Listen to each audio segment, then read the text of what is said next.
पाठीमागे 2 आणि 5 आमदार नसताना तो ब्रँड राज ठाकरे चालवू शकलेले आहेत, हे विसरू नका. 2014च्या निवडणुकीत राज ठाकरेंना एक आमदार कसा बसा तो जुन्नरचा मिळाला होता, तोही नंतर शिवसेनेत गेला.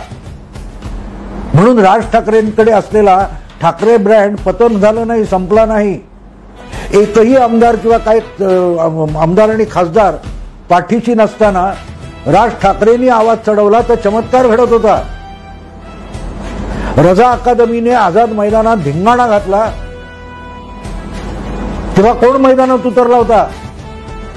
कोण उतरला होता मैदानात? राज ठाकरे उतरला होता. अगदी मुंबई पोलिसांनी प्रतिबंध घातला तरी त्यांनी मोर्चा काढला होता आणि अगदी आसाममध्ये सुद्धा त्या मोर्चाच्या हेडलाईन झाल्या. रोहिंग्यांचा विषय होता. तेव्हा या कार्यकारी संपादकांचा ठाकरे ब्रँड कुठे होता? ठाकरे ब्रँड जेव्हा बोलता तेव्हा ठाकरे ब्रँड म्हणजे काय माहिती पाहिजे ना.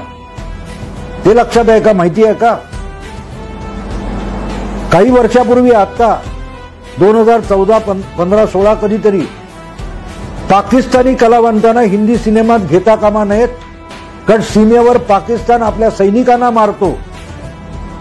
म्हणून आवाज कोणी उठवला? त्या ठाकरे ब्रँडचं नाव काय आहे?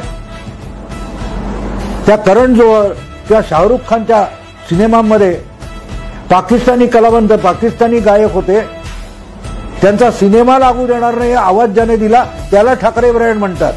आठवतं कोणाला? या कार्यकारी संपादकांना शिवसेनेच्या मुखपत्राला ठाकरे ब्रँड आठवतो? तो आवाज राज ठाकरेंनी दिला होता आणि त्याला ठाकरे ब्रँड म्हणतात. आणि पळताभुई थोडी झाली होती.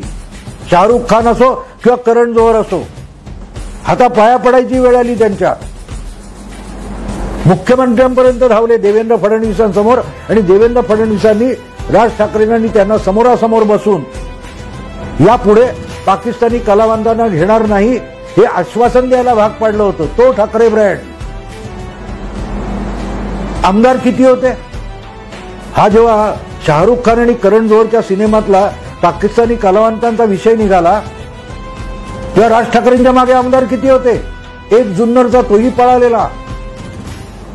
म्हणून ठाकरे ब्रँडचं पतन झालं. राज ठाकरेंनी कधी सांगितलं की ठाकरे ब्रँडचं पतन झालं ते महाराष्ट्र हातचा जाईल? म्हटलं होतं. कारण बाळासाहेबांना देखील आमदारांच्या शिवाय आपला ब्रँड टिकू शकतो असं वाटलं. तो ब्रँड राज ठाकरे घेऊन चालले आहेत आणि म्हणून त्यांना आमदार किती आले याची फिकीर कधी वाटलेली नाही. कधी वाटली नाही.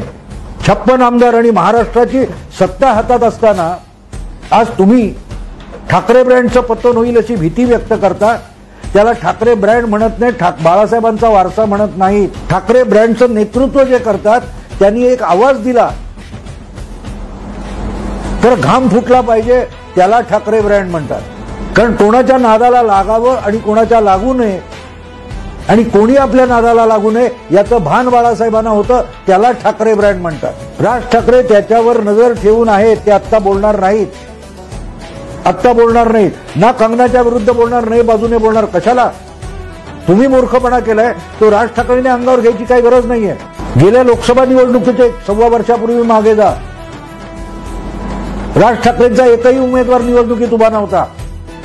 भाजप आणि शिवसेनेची युती होती तरीही राज ठाकरे त्या युती विरोधात प्रचाराला उतरले. त्यांनी 10 सभा घेतल्या पण युतीला आणि अगदी भाजपला सुद्धा हादरून टाकलेलं होतं. मतावर किती परिणाम झाला सोडून द्या. पण माध्यमांमध्ये जो काय मोदी लाटेचा गवगवा चालू होता त्या मोदी लाटेच्या दबदब्याला सुद्धा राज ठाकरे यांनी हादरा दिला होता. त्याला ठाकरे ब्रँड म्हणतात. आज जे माध्यमातून शिवसेनेविरुद्ध उद्धव ठाकरे यांच्या विरुद्ध माहोल उभा करण्यात आलेला आहे त्याला तुम्ही गडबडून गेलात. अशी अनेक वादळं बाळासाहेबांनी पचवली होती पण ठाकरे ब्रँड पतन होईल अशी भीती त्यांना कधीही वाटली नाही. कधी वाटली नाही. तो ठाकरे ब्रँड असतो. कारण यशावर स्वार होणारे खूप असतात, अपयश पचवणारे असतात, ते शूरवीर असतात, मर्द असतात. आणि बाळासाहेब म्हणजे तो मर्द होता. आणि आज इतके पराभव पचवून राज ठाकरेंकडे तो आत्मविश्वास आहे आणि त्यांना केव्हा गप्प बसावं हे सुद्धा कळतंय. आणि तुम्हालाही आज खात्री आहे की तितकं अमोघ वक्तृत्व, सभा दणाणून सोडण्याचं कर्तृत्व शिवसेनेतल्या कुठल्याही नेत्याकडे नाहीये. अशा वेळा जो बाळासाहेबांच्या आविर्भावात, अभिनिवेशात बोलू शकणारा कोणतरी आपल्याकडे पाहिजे होता, याची जाणीव ते बोलते.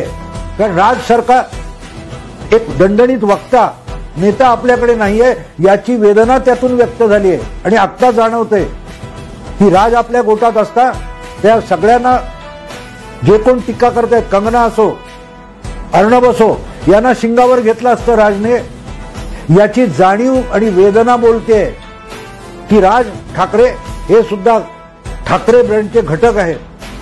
तुमच्या पोटात आता भीती एवढीच आहे की हा सगळा ठाकरे ब्रँड गप्प बसून राज ठाकरे आपल्याकडे घेणार आहे का? कारण हा ब्रँड तुमच्या हातातून सुटत चाललाय आणि तो कोणाच्या हाती जाईल तुम्हालाही माहिती आहे की एवढ्या मोठ्या प्रमाणावर शिवसेनेतून नाराजी झाली तर ते दुसरा नेता शोधतील, दुसरा पक्ष नाही शोधणार.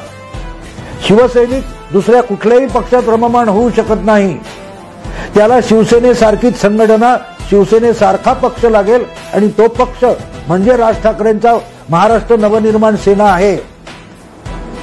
आणि त्या नवनिर्माण सेनेकडे बाळासाहेबांचा ब्रँड, ज्याला ब्रँड व्हॅल्यू म्हणतात, ती गुणवत्ता असलेला नेता आहे.